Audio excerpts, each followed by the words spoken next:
More than 70 unaccompanied children from Guatemala should now be back in the custody of the Health and Human Services Department after a judge temporarily blocked the Trump administration from deporting them back to their home country yesterday.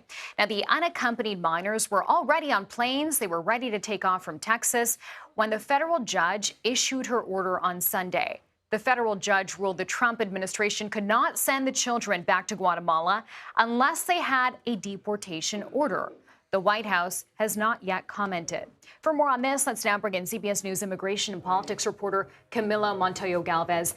Camilo, this was already happening, so how did this get blocked at the very last minute? Well, the judge in this case, Chanel, said that she issued what she called an extraordinary order over the weekend because she was very concerned about the information and details that were provided by the lawyers and attorneys representing this group of Guatemalan children. The lawyers alleged that this was an effort by the Trump administration to circumvent and bypass normal immigration procedures to rapidly deport these children without a day in court. They said many of these unaccompanied children from Guatemala still had pending immigration court cases in the U.S. that had not been adjudicated by federal judges, and that the administration was still moving to send them to Guatemala. According to the lawyers, some of them also expressed fear that they could be harmed or otherwise victimized in Guatemala if returned there. The Justice Department, however, Chanel, importantly has said that this was not a formal deportation effort, that the Trump administration was trying to reunite these children with relatives in Guatemala, and that the Guatemalan government and some of the relatives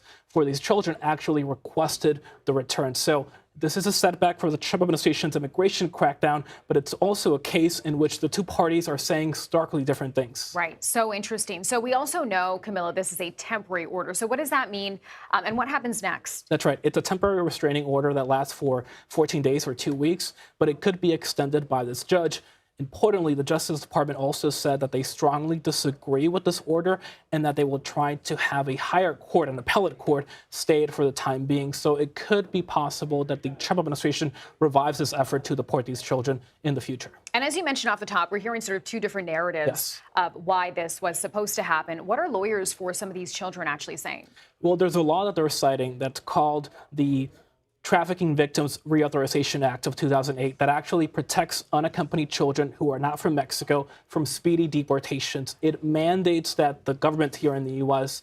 give them a day in court before moving to deport them, and that it allows them to request asylum and other immigration protections in the U.S.